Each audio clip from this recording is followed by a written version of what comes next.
It is 10 p.m. on Tuesday night, and I just figured out how to use video effects with my video editor. That's what I've been doing all day. But I sadly haven't actually recorded anything. So this is going to be a completely visual experience. I'm going to keep talking about, say, phones and YA media or something. And then, what's on the screen will be me messing around with a lot of video effects.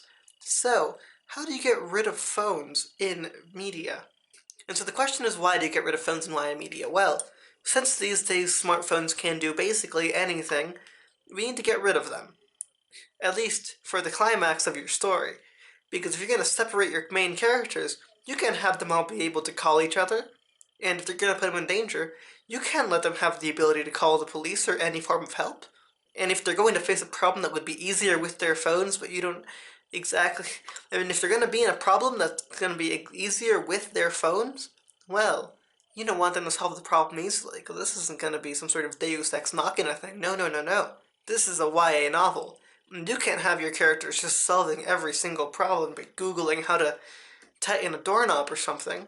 I don't know. How to explode an underground evil layer, or what that green goo was, or basically any problem that would warrant a phone. So we gotta get rid of them, because maybe the whole point of the story is that they want to talk to each other more, and the only way to do that is to get rid of the thing that connects them all, because they have to make the phones be some sort of evil symbol. You gotta make all your characters be in a place with no service, maybe deeply underground or in the middle of a forest. Or if in your 6-person friend group, the leader of this friend group says they want to pretend like they're in the 1980s and want to solve the case without their phones. So every character willingly puts their phone into this person's hands, and then they just sort of seem to lose the bag until the very end, after the problem has been solved, of course. Or it's not going to have enough power, so we have to leave it at home charging while the story is happening. And we'll get back to there still being no messages, because people still don't text you. See, because they want you to start the conversation, but if everybody wants to start the conversation, then there's no way the conversation will be started. So every character will be looking at their phones waiting for another character to initiate a conversation, but of course that's not going to happen because the other character is also looking for someone to initiate the conversation. So what you need to do is just have them communicate with each other. Have some sort of like snowball or throw a brick through the window. I don't know, I was thinking of windows. I guess like you can just knock on the window and someone could just very easily open it. But that's not the kind of person I am. No, no, no, no.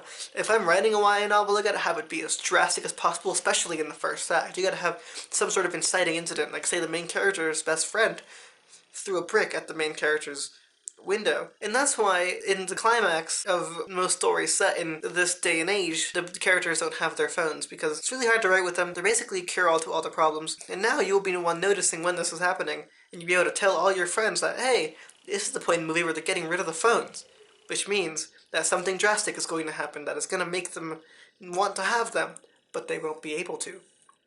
And maybe it's at the beginning of the story, because that way they can just have character development without social media. Unless your story is explicitly about social media. Yeah, those ones are usually the stories that have phones actually be a good device in the stories. I haven't read as many books as I would like to have read, so maybe I'm just wrong. Maybe I'm just reading the wrong books where everyone is willingly not having their phones with them for the one important day in their hero's journey life.